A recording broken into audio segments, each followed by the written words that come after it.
망가지지 않게 예방하는, 관리하는 데 훨씬 중요하거든요. 그럼 이 말이 뭐냐 하면 무조건 빨리 와야 돼요. 망가지기 전에. 우리 관절들은 망가지면 쓸 수 있는 카드들이 별로 없어요.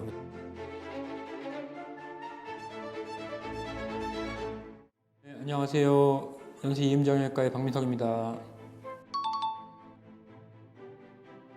흔히 이제 생각하시는 퇴행성 관절염은 보통 손 같은 경우에는 이 끝에 있는 관절, 손가락 끝에 있는 관절과 두 번째 관절, 여기를 주로 침범하게 됩니다. 그래서 엑스레이상 관절의 변화, 관절 간격이 좁아지거나 관절에 이상한 뼈가 자라나거나 관절이 하얗게 좀 변하거나 뭐 이런 걸로 이제 관절 변화가 관찰되면 우리가 퇴행성 관절염으로 진단하게 됩니다. 그리고 류마티스 관절염은 조금 또 이제 다른 진단 기준이 있어요. 조금 다르죠, 진단이.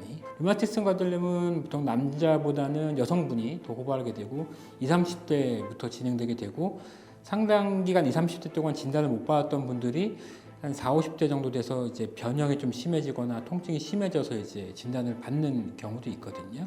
근데 이 둘을 나누는 이유는 치료가 다릅니다.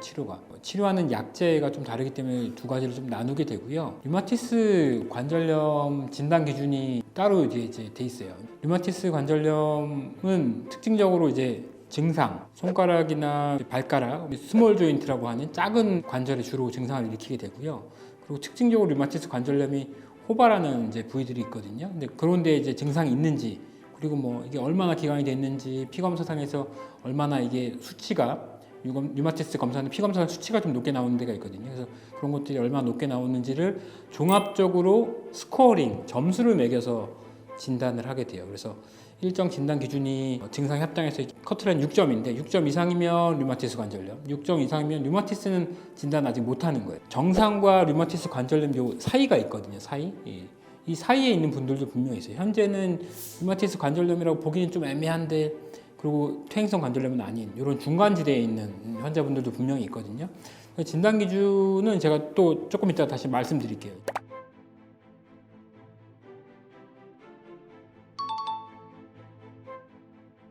우리가 손가락에 관절염이 심해지면 손가락에 변형이 생겨요. 변형이 생기는데 류마티스 관절염과 그냥 퇴행성 관절염 변형이 생기는 모양이 좀 다릅니다. 아까 퇴행성 관절염은 손가락 끝에 주로 침범을 하기 때문에 이 끝마디가 좀 두꺼워지고 손가락 끝 모양들이 좀 툭 튀어나오는 이걸 노듈이라고 하는데 이런 것들이 생겨요. 이 두 마디에. 류마티스는 이 활액막이라고 하는 이제 건초에 있는 거기 염증들이 다 따라 퍼지기 때문에 주로는 손가락 끝에 마디에도 생기지만 이 손목에도 굉장히 심해져요. 힘줄이나 이 활액막 자체에 다 변형이 생기기 때문에 퇴행성 관절염보다 이 손가락 모양이 뭐 이런 표현이 적당할지 모르겠지만 훨씬 더 심하고 좀 기괴해집니다. 그래서 손가락이 틀어지기도 하고 구부러지기도 하고 모양 자체가 이 손목과 손가락 끝에 관절을 다 침범해서 틀어지기 시작합니다.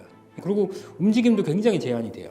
그래서 모양 자체가 류마티스 관절염 심하게 진행된 분들의 손이 모양이 훨씬 더 변형이 심하게 돼서 예전에는 이렇게 치료가 진단이 좀 잘 안 된 분들이 많았는데 그런 분들은 손에 변형이 굉장히 심하게 와서 누가 봐도 이게 뭐 어디 아픈 손이구나 느낄 수 있는데 요새는 또 그런 류마티스 관절염 환자분들 많지 않아요.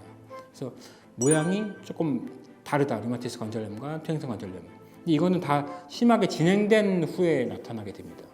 혹시 엑스레이상에서도 다른 점이 있을까요? 류마티스 관절염은 손목뼈에 주로 변화가 생겨서 이 손목뼈를 보면 막 흐리고 막 경계가 불문명하고 한 덩어리로 꽉 뭉쳐져 있는 느낌이 들고요. 퇴행성 관절염은 손목을 잘 침범하진 않아요. 그래서 손목이 뼈 8개가 잘 구분이 되고 뼈 모양도 비교적 괜찮고 이렇게 보이고 손가락의 변형 자체, 손가락이 틀어지고 지그재그로 돼 있는 이제 모습이 류마티스에도 훨씬 심하고 퇴행성 관절염은 손가락 정렬 자체가 변형된 건 아니고 마디만 이렇게 좀 두꺼워지면서 관절 간격이 좁아지는 이런 변형들이 주로 이루죠. 뼈들이 잘 안 보인다, 하얗다, 손가락 마디마디 뼈가 많이 틀어졌다, 손가락 모양 자체 변형이 심하다 이러면 이제 류마티스 관절염 이렇게 구분을 할 수 있습니다.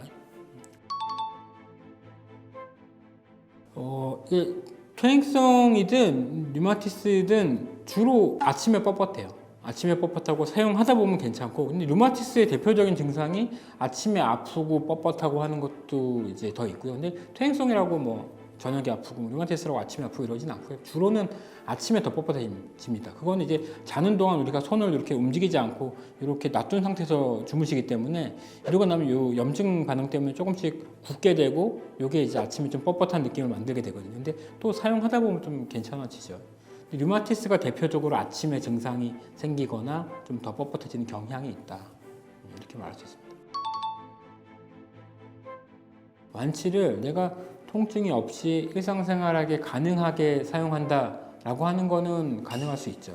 근데 이게 관절염은 한번 생기고 나면 퇴행성 관절염이든 류마티스든 2차성 관절염이든 이게 그 생기기 전으로 돌아갈 수가 없어요. 관절이 한번 망가지고 나면. 대표적으로 퇴행성 관절염은 진단이 빨리 돼서 이제 약도 쓰고 그리고 내가 손을 아껴 쓰고 경각심을 갖고 아껴 쓰고 뭐 물리치료도 자주 받고 하면 훨씬 낫습니다. 근데 이게 망가지고 나서 치료하면 이 망가지기 전으로 어떤 약이나 어떤 물리치료가 전으로 돌릴 수 있는 건 아니기 때문에 망가지지 않게 예방하는, 관리하는 데 훨씬 중요하거든요. 그럼 이 말이 뭐냐 하면 무조건 빨리 와야 돼요. 망가지기 전에.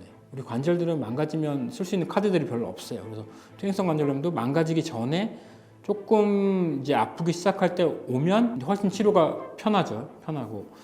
류마티스 관절염도 마찬가지예요. 류마티스 관절염 대표적으로 20, 30대부터 시작되는 경우가 많기 때문에 이런 류마티스 자체가 우리 몸에 있는 면역세포가 공격하지 말아야 될 내 몸의 이제 세포를 외부 세포로 인식하면서 공격하는 거잖아요. 이게 자가 면역 질환이라고 하잖아요. 내 몸에 있는 내 면역 세포가 나를 공격하는 자가 면역 질환인데 이런 자가 면역 질환들은 면역 억제제라는 약을 써요.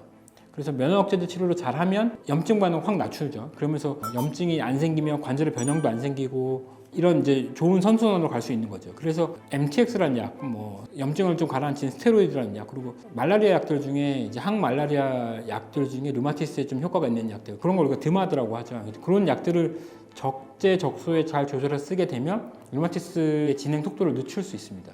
이게 치료의 목표예요. 그래서 퇴행성 관절염이든 류마티스 관절염이든 이 모든 관절염은 빨리 관절이 망가지기 전에 치료를 하게 되면 훨씬 더 경과가 좋습니다. 저는 이제 관리하는 거예요. 이렇게 관리하는 거라고 생각을 하고 류마티스 관절염은 조금 다른데 이제 수치가 잘 조절되면 약도 다 끊고 그냥 일상생활을 잘 하시는 분도 있어요. 근데 이분들이 이게 치료가 끝난 거냐? 아니죠. 이분들은 언제든지 다시 류마티스 수치가 올라가거나 통증이 뭐 증상이 시작되거나 이럴 수 있어요. 근데 주기적으로 병원에 와서 경과 관찰은 할 필요가 있죠. 퇴행성 관절염도 마찬가지예요. 이거는 관리하는 병이지 어떤 어느 시점에 6개월 있다가 치료가 끝나요, 뭐 1년 있다 치료가 끝나요 이런 병이 아닙니다. 그래서 증상이 조절이 잘 되면 우리가 추적 관찰할 기간들을 조금씩 늘려요. 그럼 3개월 약 드시고 오세요. 그럼 3개월 있다가 약 먹고 오고. 그럼 뭐 증상이 괜찮으면 약을 좀 줄여볼까요? 그럼 약을 줄여서 좀 지내보고. 손 아껴 쓰거나 증상이 없으면 약 다 끊고 1년 있다가 오세요. 이런 식으로 이제 관리하면 이제 증상도 조절되고 관절이 망가지는 것도 이제 최대한 늦출 수 있고 이렇게 하는데 치료의 목적이 있어요. 그래서 병원 가시는 걸 두려워하지 마시고요. 증상이 조절이 안 되면 약을 좀 써보고 치료를 적극적으로 받고 증상이 조절이 잘 되면 이제 치료 기간을 뭐 조금씩 늘리면서 추적 관찰을 하면 충분히 좋은 이제 결과를 얻을 수 있습니다.